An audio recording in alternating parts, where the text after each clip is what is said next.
Hello and I welcome you all to my channel. तो दोस्तों, आज की इस वीडियो में हम लोग आदित्य बिरला ग्रुप की एक बहुत ही इंपॉर्टेंट कंपनी हिंडाल्को लिमिटेड के बारे में विस्तार से इस वीडियो के अंदर चर्चा करेंगे। हिंडाल्को इंडस्ट्री के अंदर फंडामेंटल एनालिसिस करेंगे, साथ ही साथ हिंडाल्को इंडस्ट्री के आने वाले समय में क्या क्या ग्रोथ प्रोस्पेक्ट देखने को मिल सकता है, साथ ही साथ स्टॉक का प्राइस कहाँ से कहाँ तक जा सकता है, इसके बारे में भी हमें इस वीडियो के अंदर विस्तार से चर्चा करेंगे। तो दोस्तों, ये हमारे चैनल का फर्स्ट वीडियो होने वाला है, तो मैं आशा करूंगा ये वीडियो आपको बहुत ज़्यादा वैल्यू प्रोवाइड करे। तो दोस्तों, चलिए आज की इस वीडियो को कॉम्प्रिहेंसिव एनालिसिस के साथ शुरू करते हैं। तो दोस्तों, जैसे कि आप सब लोग जानते ही होंगे, ये कंपनी आज़ादी के बाद 1958 के अंदर स्थापित किया गया था और इस कंपनी का जो हेडक्वार्टर मौजूद है वो भारत के मुंबई शहर में स्थित है। कंपनी मेनली मेटल सेक्टर के अंदर डील करता है और मेटल सेक्टर के अंदर मूलतः दो मेटल के अंदर कंपनी मेनली डील करता है, एक है एल्यूमिनियम, दूसरा है कॉपर। साथ ही साथ ये कंपनी का जो पेटेंट कंपनी है वो है आदित्य बिरला कॉर्पोरेशन और कंपनी का मार्केट कैपिटलाइजेशन अगर आप देखेंगे तो वो है 1,52,946 करोड़ रुपए आज के दिन तक। कंपनी का जो कोर सेगमेंट की अगर आप बात करेंगे तो जैसे कि मैंने बोला है कि कंपनी मेटल सेक्टर के अंदर काम करता है दो मेटल के ऊपर मेनली, एक है एल्यूमिनियम, दूसरा है कॉपर। ये कंपनी एल्यूमिनियम और कॉपर को प्रोडक्शन से लेकर पूरा उसको फर्निश करके डिलीवरी करने तक पूरा का पूरा काम करता है और ये कंपनी सिर्फ भारत के अंदर ही मौजूद नहीं है, साथ ही साथ कंपनी का ऑपरेशन और सेल्स भारत के बावजूद 20 और कंट्री के अंदर मौजूद है। इसके बाद कंपनी का उस और कुछ मेजर ब्रांड्स के बारे में अगर आप बात करेंगे तो वो है नोबिलिस, जो कंपनी का एक बहुत ही अच्छा ब्रांड देखने को मिलता है। साथ ही साथ बिरला कॉपर भारत के सबसे बड़ा लार्जेस्ट प्राइवेट सेक्टर प्रोड्यूसर है कॉपर के अंदर। तो हिंडाल्को कंपनी भारत के अंदर एक बहुत ही प्रसिद्ध कंपनी है और साथ ही साथ बिरला कॉपर भारत के अंदर सबसे बड़ा प्राइवेट सेक्टर कंपनी है कॉपर प्रोडक्शन के अंदर। अगर कंपनी के रेवेन्यू सोर्सेस की बात करें तो रेवेन्यू सेक्टर में एल्यूमिनियम और कॉपर दोनों ही बहुत ज्यादा कंट्रीब्यूट करता है। एल्यूमिनियम डिवीजन से कंपनी का जो रेवेन्यू है उसमें अप्रोक्सीमेटली 60% का कंट्रीब्यूशन देखने को मिलता है, साथ ही साथ कॉपर सेक्शन से अप्रोक्सीमेटली 40% का कंट्रीब्यूशन देखने को मिलता है।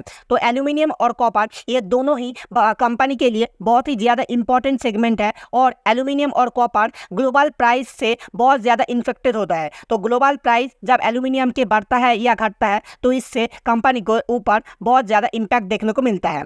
अब कंपनी का फंडामेंटल एनालिसिस करने के बारी आ चुका है। फंडामेंटल एनालिसिस के अंदर हम लोग दोनों चीज़ों को कंसीडर करते हैं, एक होता है रेवेन्यू, दूसरा होता है नेट प्रॉफिट। आप एक एक के करके इन चीज़ों को देखते हैं। 2020 के अंदर आप कंपनी का रेवेन्यू देखेंगे तो वो था लगभग 1,18,000 के ऊपर। इसके बाद धीरे धीरे कंपनी के अंदर रेवेन्यू में इंक्रीज देखने को मिला है और 2023 में कंपनी ने हाईएस्ट एवर रेवेन्यू जनरेट किया है जो कि था 2,23,202 करोड़ के आसपास। लेकिन 2023 के बाद 2024 में कंपनी के जो रेवेन्यू है उसमें थोड़ा सा गिरावट देखने को मिला है और वो अभी के लिए है 2,15,962 करोड़। नेट प्रॉफिट की अगर आप बात करेंगे तो 2020 से अगर आप कंपेयर करेंगे 2022 में एक बहुत अच्छे इंक्रीज देखने को मिला है, लेकिन 2023 और 2024 में ग्लोबल इंस्टेबिलिटी के कारण बहुत सारे युद्ध और बहुत सारे इंटरनेशनल इवेंट के चलते एल्यूमिनियम और कॉपर के जो दाम अंतर्जातिक बाजार में घटे हैं, जिसके कारण कंपनी को बहुत ज्यादा नुकसान देखने को मिला है और इसके कारण कंपनी का नेट प्रॉफिट बहुत ज्यादा इंपैक्ट हुआ है और कंपनी का मार्च 2024 के अंदर जो कंपनी ने नेट प्रॉफिट दर्ज किया है वो है 10,153 करोड़। इसके बाद कंपनी के दूसरे कुछ और पहलू देख लेते हैं, जैसे कि सेल्स। कंपनी का मार्च 2020 के अंदर जो सेल्स था वो था 1,18,144 करोड़। उसके बाद धीरे धीरे इंक्रीज देखने को मिला है और मार्च 2024 के अंदर 2,15,962 करोड़ का कंपनी ने सेल्स दर्ज किया है। अदर इनकम की अगर आप बात करेंगे तो अदर इनकम में भी एक बहुत ही अच्छा खासा इंक्रीज देखने को मिला है। 1,186 करोड़ से बढ़ते बढ़ते अभी हो गया है 1,0496 करोड़। उसके बाद टोटल इनकम में भी एक अच्छा खासा इंक्रीज देखने को मिला है, साथ ही साथ टोटल एक्सपेंडिचर के अंदर भी एक अच्छा खासा इंक्रीज देखने को मिला है। हालांकि मैं ये कहूँगा कि मार्च 2023 के अंदर कंपनी ने जो टोटल एक्सपेंडिचर किया है उसके मुकाबले इस साल कंपनी का जो टोटल एक्सपेंडिचर है उसमें घटोती देखने को मिला है। साथ ही साथ कंपनी के अगर वैल्यूएशन की बात करें तो वैल्यूएशन के अंदर आपको देखने को तीन चीज़ों देखने को मिलेगा। एक है ग्रॉस प्रॉफिट मार्जिन, दूसरा है ऑपरेटिंग प्रॉफिट मार्जिन और तीसरा होता है net profit margin. Gross profit margin और ऑपरेटिंग प्रॉफिट मार्जिन दोनों में ही एक स्मॉल गिरावट देखने को मिला है। 13.11% से गिरते गिरते अभी हो गया है 11.74%। लेकिन ऑपरेटिंग प्रॉफिट मार्जिन की अगर आप बात करेंगे तो ऑपरेटिंग प्रॉफिट मार्जिन में एक बहुत ही मिनिमल रिड्यूस देखने को मिला है, जो कि है 8.80 से घटते घटते अभी हो गया है 8.26। लेकिन नेट प्रॉफिट मार्जिन में कंपनी का एक हल्का सा इंक्रीज देखने को मिला है, जो कि एक पॉजिटिव साइन मैं मानकर चल रहा हूं, जो कि था 3.18% से बढ़ते बढ़ते अभी हो गया है 4.70। कंपनी का ग्रोथ रेशियो अगर आप देखेंगे तो 3 साल का कंपाउंडेड ग्रोथ सेल के मामले में और अगर आप देखेंगे तो एक बहुत अच्छा इंक्रीज देखने को मिला है। 8.59% से बढ़ते बढ़ते अभी हो गया है 27.92%। लगभग 3 गुना कंपनी का जो compounded annual growth return sales के मामले में है वो देखने को मिला है। साथ ही साथ कंपनी का जो नेट प्रॉफिट है उसमें थोड़ा सा गिरावट देखने को मिला है, लेकिन ये चिंता करने की बात नहीं है, कारण कंपनी का सेल्स जिस तरह से इंक्रीज कर रहा है, मुझे लगता है कि आने वाले समय में कंपनी का जो 3 साल का जो ग्रॉस नेट प्रॉफिट का मार्जिन है इसमें भी एक इंक्रीज देखने को मिल सकता है। साथ ही साथ कंपनी का डेब्ट टू इक्विटी और रिटर्न ऑन इक्विटी ये दोनों भी चेक करना बहुत ज़्यादा जरूरी होता है। डेब्ट टू इक्विटी से हमें पता चलता है कि कंपनी के ऊपर कर्ज कितना है। अगर एक कंपनी बहुत अच्छे तरीके से अपने सारा का सारा एफिशिएंट तरीके से अपना रिसोर्स को इस्तेमाल कर रहा है तो कंपनी के ऊपर डेब्ट बहुत ही ज़्यादा कम होना चाहिए। और हमें देखने को मिल रहा है कि 2020 के मुकाबले 2024 के अंदर कंपनी का डेब्ट टू इक्विटी में एक बहुत अच्छा रिडक्शन देखने को मिला है, जो कि एक पॉजिटिव साइन आप मानकर चल सकते हैं। साथ ही साथ रिटर्न ऑन इक्विटी का अगर आप बात करेंगे तो 2020 में जो कंपनी का रिटर्न ऑन इक्विटी था वो था 6.45% और 2024 के अंदर ये है नंबर बढ़ते बढ़ते हो गया है 9.56%। हालांकि मुझे ये ऐड करना पड़ेगा कि 2022 के अंदर कंपनी ने highest ever return on equity generate किया था जो कि था 17.56%। इसके बाद कंपनी का वैल्यूएशन की अगर आप बात करेंगे तो कंपनी का मार्केट कैपिटलाइजेशन है 1,52,946 करोड़। स्टॉक का पीई अगर आप देखेंगे तो वो देखने को मिल रहा है कि 15.1। इंडस्ट्री पीई से अगर आप कंपेयर करेंगे तो आपको ये स्टॉक थोड़ा सा सस्ता देखने को मिल रहा है। कंपनी का बुक वैल्यू देखेंगे तो प्राइस टू बुक वैल्यू है 1.45 और कंपनी का फेस वैल्यू है 1। हालांकि मुझे ये ऐड करना पड़ेगा कि कंपनी का जो वैल्यूएशन है वो प्रतिदिन चेंज होता है। तो आज मैं 13 तारीख को ये वीडियो बना रहा हूँ, हो सकता है अगर आप जिस डेट पे ये देखें ये मार्केट कैपिटलाइजेशन और स्टॉक पी दोनों ही आपको चेंज हुआ देखने को मिल सकता है। इसके बाद कंपनी का शेयर होल्डिंग पैटर्न अगर आप देखेंगे तो कंपनी का शेयर होल्डिंग पैटर्न में कंपनी का जो प्रोमोटर है उसके पास एक बहुत अच्छा खासा शेयर के पोजीशन अभी भी मौजूद है, जो कि है 34.64%। FII यानी कि फॉरेन इंस्टीट्यूशन इन्वेस्टर के पास 26% से ज़्यादा का स्टेक मौजूद है, लेकिन डोमेस्टिक इंस्टीट्यूशनल इन्वेस्टर के पास ये कंपनी का बड़ा हिस्सा मौजूद है, जो कि है 29.73%। इसके बाद की मैनेजमेंट की अगर आप बात करेंगे तो सतीश राय कंपनी का अभी के लिए हिंडाल्को कंपनी का मैनेजिंग डायरेक्टर है और सतीश भाई एक बहुत ही अच्छा एडुकेटेड पर्सन है। मैंने इसका पर्सनली बायोग्राफी चेक किया है, ये एक बहुत ही एडुकेटेड और एफिशिएंट पर्सन है। कंपनी को आगे बढ़ाने के लिए ये महत्वपूर्ण भूमिका आने वाले समय में निभा सकता है, ऐसा मेरा विश्वास है।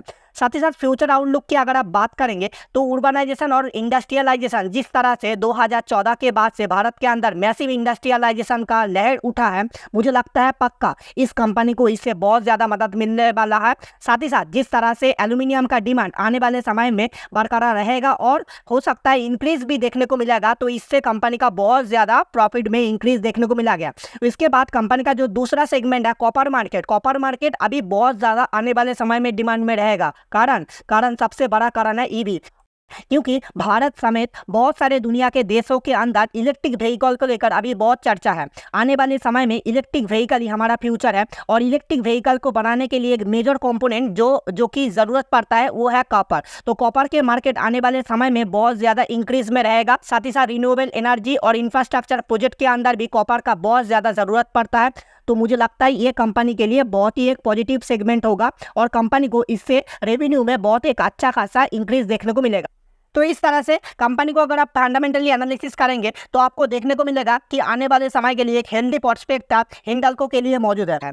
मुझे लगता है कि जिस तरह से कंपनी जिस सेगमेंट के अंदर काम करता है, एल्यूमिनियम और कॉपर दोनों की चाहिए हमेशा बरकरार रहेगा, और साथ ही साथ दुनिया में जो बड़ा जंग हो रहा है वो अगर रुक जाए और इंटरनेशनल कम्युनिटी में एक स्टेबिलिटी आ जाए तो उसके बाद इन दोनों सेगमेंट के साथ साथ भारत के स्टॉक मार्केट और हिंडाल्को कंपनी दोनों ही बहुत अच्छे परफॉर्म कर सकता है, ऐसा मेरा मानना है। साथ ही साथ कंपनी का जो फाइनेंशियल प्रोजेक्शन जो मैंने एस्टिमेट किया है वो कुछ इस तरह से है कि कंपनी का जो रेवेन्यू ग्रोथ है उसमें 8 से 10% एनुअली इजाफा देखने को मिल सकता है। साथ ही साथ कंपनी का जो नेट प्रॉफिट मार्जिन है उसमें भी 8 से 10% का इंक्रीज देखने को मिल सकता है।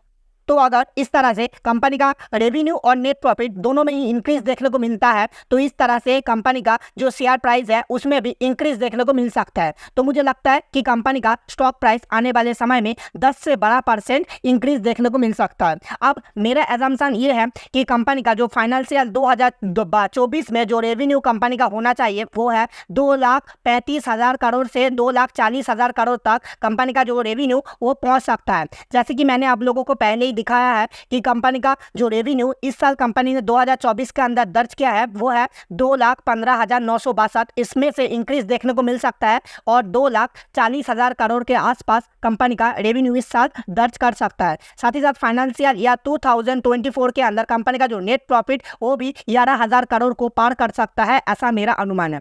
तो दोस्तों ये था आज का वीडियो। आशा करता हूँ आज के इस वीडियो से आपको बहुत कुछ सीखने को मिला होगा। इस वीडियो के अंदर मैंने हिंडाल्को स्टॉक को खरीदने या बेचने की कोई राय नहीं दिया है। मैंने सिर्फ कंपनी का फंडामेंटल एनालिसिस करके आपको ये बताने की कोशिश किया है कि आने वाले समय में हिंडाल्को कैसा परफॉर्म कर सकते हैं। अगर आप इस स्टॉक को खरीदना चाहते हैं तो आप इसके ऊपर दोबारा रिसर्च करके फिर अपना सिद्धांत लीजिए। साथ ही साथ दोस्तों अगर आपको इस स्टॉक के बारे में कुछ जानकारी होता है या आपकी इस स्टॉक को लेकर क्या विचार है वो आप कमेंट के अंदर मेरे साथ साझा कर सकते हैं। मैं आपके कमेंट के लिए प्रतीक्षा करूंगा। तो दोस्तों आशा करता हूं आज के इस वीडियो से आपको बहुत कुछ सीखने को मिला होगा। तो दोस्तों मिलते हैं आपसे नेक्स्ट वीडियो में। अगर आपके कोई रिकमेंडेशन है तो आप कमेंट में बता सकते हैं। साथ ही साथ ये हमारा चैनल का पहला वीडियो होने वाला है तो इसको बहुत सारा प्यार की और सपोर्ट की ज़रूरत है। तो मैं आशा करूंगा आप लोग अगर इस तरह से वीडियो को देखेंगे, इस तरह से शेयर और कमेंट करेंगे तो मुझे लगता है कि हमें ग्रो होने में बहुत ज़्यादा समय नहीं लगेगा।